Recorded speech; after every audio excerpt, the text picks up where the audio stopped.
Welcome back to the channel, people. Part 3 of me starting a plumbing business. Make sure you check out part 1, which I spoke about college and the struggles which I faced during college times and actually getting to my apprenticeship and leading me up to the point which we are on today, which is me running a business and getting some of my first jobs which actually cemented me in being a plumber. Right, so one job which specifically comes to mind, and it's actually on my YouTube page, which I'm going to try and link in the description. So if you head down to the description, you will see it linked underneath there. So this job was a factory which I couldn't do myself. I had to call on some of my friends to help me. So I called On Point Electrical and one of my other friends, Leon from Plumbing Done Easy. You should check them out. So I'm going to try and remember off the top of my head what we done. So we had to fit a water heater into a factory, but the factory, it was like a tea room, but the tea room, they were making it into half for the toilets and stuff like that, and the other half was like a tea room, so where you can sit down. So they needed a new sink inside there so they could wash inside the tea room. There was a disabled toilet basin, and there was also ladies, there was 6 toilets inside there, and I think there was 4 toilets inside the males, and there was 3 urinals as well, if I'm quite sure, and 6 wash hand basins. So it was quite a bit of work to do, but you know, I'm always up for a challenge, and that's what I rate about some of my friends who I said earlier, which they was up for a challenge as well. So On Point Electrical, they done the lighting, they done all the sensors and stuff like that, ran all the wiring and everything like that, all good. And me and Leon got on with some of the plumbing, which was really helpful and handy. We didn't tile it, they had someone else tiling it there, but we had to work alongside other tradespeople. It was some good money we was making at the time, and I really embodied the responsibility of taking on a job, and that's what you've got to do in certain positions to be able to reap some of the profits from it. The profits, what you reap from it, is not only financial, but is a skill of learning how to run a job, how to balance people, communication, paying people, and keeping the job together on time and deadlines. And that's 5 things people will always get with me. And that job kind of set me straight to be like, do you know what? These are the standards what we're going to take. We're going to take our standards of work. We're always going to stick to this type of 5 things to be able to deliver. And that's how we're going to move forward. And that's how I gained a lot of experience, not just from that one job, but that one job kind of set me off to be doing bigger jobs like that. Now I can say, okay, cool, I can take that on now. I'm happy with doing something like that. I've done a lot of bathroom swaps and stuff like that, radiators, you name it, we started to do it. I oftenly contracted for other companies when I was working and building myself up, because I realized all plumbers have a down season. All plumbers have a time when you're not so busy. But if you can get subcontracted work from other people, act like you're busy, well, you are busy, and showcase it off, people are going to actually come to you and say, do you know what? I kind of want that person who's kind of busy, you know, because if they're busy, they're doing work, that means that, you know, they might be good. This is how I looked at certain things before. So I said, let me do it. And I done some contracting around Westbourne Park, which allowed me to meet a lot of high-end customers and stuff like that. That's a bit of me, a bit up my street. So I got a lot of experience dealing with customers firsthand, going to their properties, talking to them, actually working on my summary and my delivery as well when I'm also talking to customers. I feel that that's really important as well. Mannerism as well. I think those things have won me over when it comes to jobs. And someone saying, you know, I oftenly had people calling back at the office and saying, oh, could you send me, because he was so polite, blah blah blah, I want this guy to come again. And that was a sign for me to say, like, yes, I'm onto something. In the way I'm carrying myself in this environment, it kind of fits in. So I continued on doing that.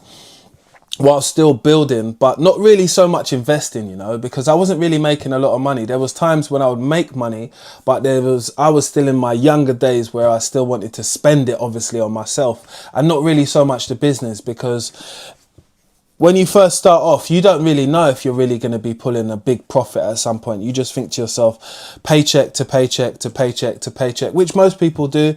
There's nothing wrong with that at a certain period. But after a time, you have to say to yourself, I've been doing it for this amount and I've made this amount. So where's the money? So that allowed me to start keeping books and actually keeping tallies on things which I was spending when it comes to materials, but also outgoings when it comes to petrol and tools. And if I wanted to at some point, think about how much money I've got in the kitty to be able to go and do another course on something which is going to yield me in some money to the business. I always had an open mind for these types of things, but at a point I got a little bit bored of doing the contracting work. And when you do so much, at some times people can kind of pull the wool over your eyes and, oh, I didn't pay you for those 2 jobs, 3 jobs, 4 jobs, but I kept a tally on it, and that's how that kind of ended at the end of the day. I'll just be open with you. So that stopped, but I managed to get a lot of contacts on those things as well. So it wasn't that bad, to be honest with you. What I started to do after that was someone gave me a call and said, do you fancy trying your hand at teaching? And I was like, teaching? My uncle was a lecturer. My other uncle was a lecturer as well. Let's give it a go. So I did. Got my first teaching job in Essex. And I was nervous, just like anyone would be. But a switch clicked on and said, these lot are only kids. They don't know anything what I don't know. Do you know what I mean? They don't know anything what I don't know. What am I worried about? What you're worried about is the barrage of questions. Every day there's a question. Sir, what about this? Sir, what about that? Sir, have you ever got burnt? Sir, have you ever got... So you have to limit the questions because it takes away the time from the teaching. And what I learned in a lot of those lessons were I needed to sharpen up on my plumbing. There were some things that I could be better at soldering. There's some things that I could be better at when it comes to fault finding, possibly explaining stuff as well. So it made me go back into my textbook and say to myself, you know what, if I'm going to put myself out there, I'm going to have to allow people to critique me, because I've noticed that I've even made mistakes on a post or something what I've said. So I needed to do better. So I started going through my posts thoroughly, making sure that I'm putting down the right things. And again, if I said something wrong, I would hold my hands up and be like, look, I've made a mistake, but I plan to get better. And that's the only how you can be open about social media, because everybody makes mistakes. It's just sometimes you don't see them or you don't recognize that that is a mistake. I see it all the time. I've seen young TikTokers who are plumbers putting themselves out there that say, oh, this pipe work's messed up, I'm going to clip it. You've clipped it, but the run is like, I don't know, 4 meters and there's no rodding out at all. So I don't know.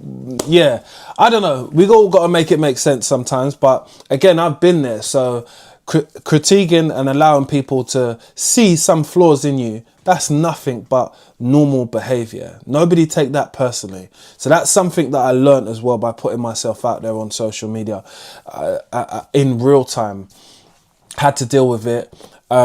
Dealt with it and polished up on some skills, because what I took from being a lecturer is that someone would always call me and say, sir, I'm finished with my work. Okay, have you stood back, take 2 steps back and have a look at it? Does that look all right? Does that look like something you put in your ass? Oh no, it's wonky on that side, isn't it? Yeah. Do you want me to mark it when it's wonky? Because it's not going to be, it's a frame, innit? It's supposed to be symmetrical. Yeah, you go back, give us 5 more minutes, that's right. Don't rush what you're trying to do. So this whole preparing yourself and prep before you do work, before and after, cleaning up, all of these types of things always played a part. And I had enough experience now to be able to give students a story about what was happening and how in the real world, how it would actually happen and what you would actually do. So some real life scenarios, I would ask them, you know, you've never been to a plumbing shop before. I'm going to be the person who you want to get the plumbing stores or stock from, or material from, and what I want you to do is treat me like you're in a shop and you're coming up to me, what would you like, sir? And now you have to speak to me in that terminology, because if we start doing that 1 or 2 times a week, you will start to get it and start to understand it. But that led me on to some of my next parts of my journey, which I want to tell you about in part 4.